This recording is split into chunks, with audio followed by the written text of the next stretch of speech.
ബ്രഹ്മകമലദള യുഗങ്ങളിലുണരും ബ്രഹ്മമായി നാദബ്രഹ്മമായി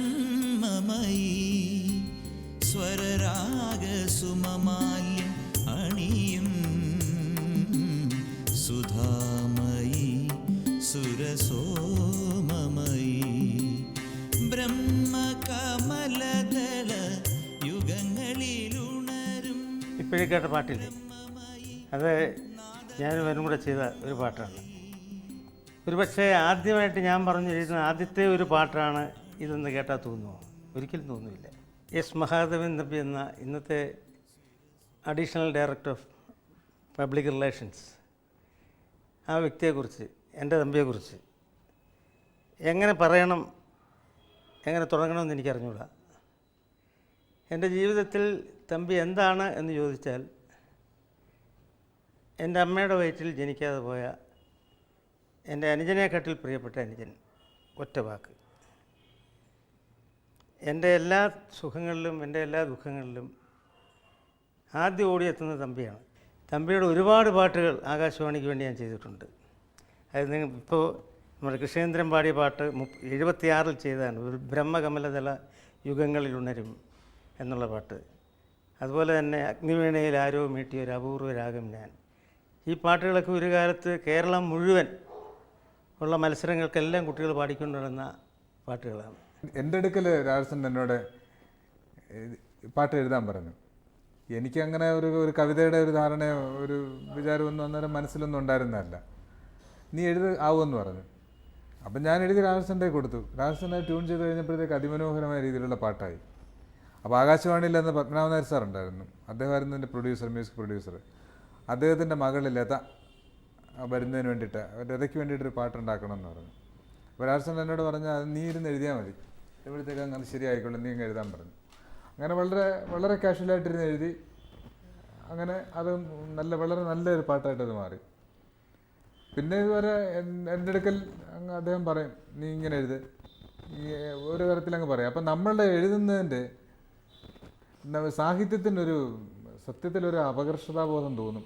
അദ്ദേഹം അതിനൊരു സംഗീതം ഇട്ട് കഴിയുമ്പോഴത്തേക്ക് അത്ര അതിമനോഹരമായ സംഗീതമാണ് അദ്ദേഹം ഇടുന്നത്. അത് ഈ സംഗീതം ഉണ്ടാക്കിയെടുക്കുന്നതിനായിട്ട് അദ്ദേഹം ശ്രമിച്ചിരിക്കുന്നത്, ഞാൻ നേരിട്ട് ഞങ്ങൾ ഒന്നിച്ച രാവിലെ ഉണരുന്ന ഒന്നിച്ച് ഉറങ്ങുന്ന ഒന്നിച്ച് അങ്ങനെ കഴിഞ്ഞിരുന്നൊരു സമയമാണ്. അപ്പോൾ എനിക്ക് എൻ്റെ അച്ഛനാണോ സഹോദരനാണോ എന്ന് ചോദിച്ചാൽ തന്നെ തിരിച്ചറിഞ്ഞുകൂടാത്തൊരവസ്ഥയാണ്. അപ്പോൾ വീട്ടിലിരുന്നുകൊണ്ട് ഞാൻ കണ്ടിട്ടുണ്ട് അദ്ദേഹം ചെയ്തിരിക്കുന്നതിൽ എനിക്ക് ഏറ്റവും ഇഷ്ടപ്പെട്ട പാട്ട് രാമായണക്കിളി എന്നുള്ള പാട്ടാണ്. അത് രാജസൻ അതൊരു 8 തരത്തിൽ ആ പാട്ട് ചെയ്ത് ഞാൻ കേട്ടിട്ടുണ്ട്. ഈ പുറത്ത് വന്നിരിക്കുന്ന രാമായണക്കിളിയേക്കാൾ അതിമനോഹരമായ രീതിയിലുള്ള സാധനങ്ങളാണ് അദ്ദേഹം ചെയ്തിരിക്കുന്നത്. എല്ലാ വർഷവും ഞങ്ങൾ ഒന്നിച്ച് ശബരിമലയ്ക്ക് പോകും. ശബരിമലയ്ക്ക് ഞങ്ങളിങ്ങനെ യാത്ര പോകുന്ന സമയത്ത് കുറച്ച് സമയം രാജസൻ വളരെ നിശബ്ദനായ രീതിയിൽ ഇങ്ങനെ മാറിയിരിപ്പുണ്ടായിരിക്കും. അപ്പോൾ അദ്ദേഹം ആ നേരത്തായിരിക്കും അദ്ദേഹത്തിൻ്റെ മനസ്സിനകത്തൊരു ശരിക്കും ഒരു സംഗീതത്തിൻ്റെ ഒരു ട്യൂണുണ്ടായി വരുന്നത്. അപ്പം വർത്തമാനം പറയുന്നുണ്ട്, പറയട്ടെ ഇങ്ങനെ എൻ്റെ മനസ്സിനകത്ത് ഇങ്ങനെ തോന്നുന്നുണ്ട്, ഞാനതങ്ങനെ ചെയ്യാൻ പോവുകയാണ്. പിന്നെ തന്നെത്താൻ ട്യൂൺ ഉണ്ടാക്കി വെച്ചിട്ട് അതിനനുസരിച്ച് വരികൾ എഴുതിക്കുന്ന ആളുകളുടെ ഒരു കാലമാണല്ലോ ഇത്. പക്ഷേ രാജസൻ്റെ അടുക്കൽ അങ്ങനൊരു സംഗതിയില്ല. നമ്മൾ എഴുതി കൊടുക്കുന്നതിൻ്റെ സാഹിത്യ ഭംഗി ചോരാത്ത രീതിയിൽ അതിമനോഹരമായ രീതിയിൽ രാജസൻ അത് കമ്പോസ് ചെയ്യാൻ കഴിയും. ഡോക്ടർ ഓമനക്കുട്ടി എൻ്റെ അനിയത്തിയാണ്. അവൾക്ക് എന്നെപ്പറ്റി ഒരുപാട് കുസൃതി നിറഞ്ഞ പിന്നെ എന്താ പറയണ്ടേ അനുഭവങ്ങളൊക്കെ കാണും. അത് പറയട്ടെ. എനിക്ക് ഓർമ്മയായപ്പം മുതൽ എന്നെ പേടിപ്പിക്കുന്നൊരു ചേട്ടനായിരുന്നു. കാരണം എന്നെ ഏതെല്ലാം വിധത്തിൽ ഉപദ്രവിക്കാമോ, ആ ബാല്യകാലത്തെ കുസൃതികളാണ്. എങ്ങനെയെല്ലാം ഉപദ്രവിക്കാമോ അങ്ങനെയെല്ലാം ഉപദ്രവിച്ചിട്ടുണ്ട്. പേടിപ്പിക്കുക, ഇതെല്ലാമായിരുന്നു പ്രധാന ജോലി അദ്ദേഹത്തിൻ്റെ. പിന്നെ ഞങ്ങൾ പക്ഷേ എനിക്കാണ് അടിയെല്ലാം കിട്ടുന്നത്. അന്ന് ഓമനയ്ക്കൊരു പ്രത്യേക സ്വഭാവം ഉണ്ടായിരുന്നു. അച്ഛൻ അടിക്കാൻ പിടിച്ചു കഴിഞ്ഞാൽ ഓമന ബോധം കിട്ടങ്ങ് വീഴും. വെറുതെയാണ്, അടി എനിക്കും കിട്ടും. അല്ല, അടി കിട്ടത്തൊക്കെ പ്രകൃതമായിരുന്നു കൊച്ചിലെ, അത് സത്യമാണ്. പിന്നെ ഈ ഓണക്കാലത്തൊക്കെ അതൊക്കെ എനിക്ക് ഇപ്പോഴും ഞാൻ ഓർക്കുന്ന കാര്യങ്ങളാണ്. ഓണക്കാലത്തൊക്കെ ഞങ്ങളുടെ നാട്ടിൽ പൂവിടുക എന്നൊക്കെ പറയുന്നത് എവിടെയെങ്കിലുമൊക്കെ ഏതെങ്കിലുമൊക്കെ സ്ഥലത്ത് പോയി കട്ടെങ്കിലും പറിച്ചുകൊണ്ട് വരും.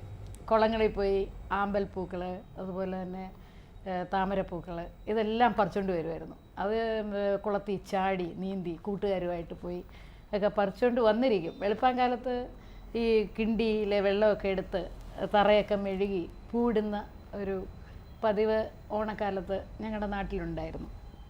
കാലമൊക്കെ പോയി. പക്ഷെ അതിനുള്ളതെല്ലാം സംഭവങ്ങളെല്ലാം അത് സംഭരിച്ചുകൊണ്ട് വരുന്നത് ഇദ്ദേഹമായിരുന്നു. പണ്ട് മുതലേ ക്ലാസിക്കൽ പാടുമ്പം ഒരു ഭയം എന്താണെന്ന് അറിഞ്ഞൂടാ, കൂടുതൽ അറിയുന്നതുകൊണ്ടായിരിക്കാം ചിലപ്പം ഭയം ഉണ്ടാകുന്നത്, അത് സ്വാഭാവികമായിരിക്കാം. എങ്കിൽ പോലും ഞാൻ കണ്ടിട്ടുണ്ട് ഇത് ചേട്ടന് അന്ന് കച്ചേരിക്ക് അക്കമ്പനി ചേരുന്നത് കൂടുതലും മാവേലിക്കര കൃഷ്ണൻകുട്ടി നായർ സാർ, ചാലക്കുടി നാരായണസ്വാമി സാറുമായിരുന്നു. അവരായിരുന്നു കൂടുതൽ കച്ചേരികൾക്കും. അരിപ്പാട്ട് അമ്പലത്തിൽ അച്ഛന് ഉണ്ടായിരുന്ന ചേട്ടനെ കൊണ്ടൊന്ന് പാടിക്കണം, ആദ്യമായിട്ട് അവിടെ ഒന്ന് അരങ്ങേറ്റം പോലെ ഒന്ന് കഴിക്കണം, പാടിക്കണം. അപ്പോൾ അവിടെ പിന്നെ കച്ചേരി സമയമായപ്പോൾ ആളിനെ കാണാനില്ല. പേടിച്ച് എല്ലാവരും നോക്കിയപ്പോൾ ഉണ്ട് ബാത്റൂമിൽ ഒളിച്ചിരിക്കുകയാണ്. അങ്ങനെ ഒരു ഭയം ആദ്യം മുതലേ ക്ലാസിക്കൽ മ്യൂസിക്കിനോട് ഉണ്ടായിരുന്നു. പക്ഷേ അതിൻ്റെ അങ്ങനെ ഭയപ്പെടേണ്ട കാര്യമൊന്നുമില്ല. ഇപ്പോഴാണെങ്കിലും ഇപ്പം ഒരു രാഗം പാടുകയാണെങ്കിൽ 1-2 മണിക്കൂർ പാടാനുള്ള ആ കഴിവ്, കപ്പാസിറ്റി ഉണ്ട്.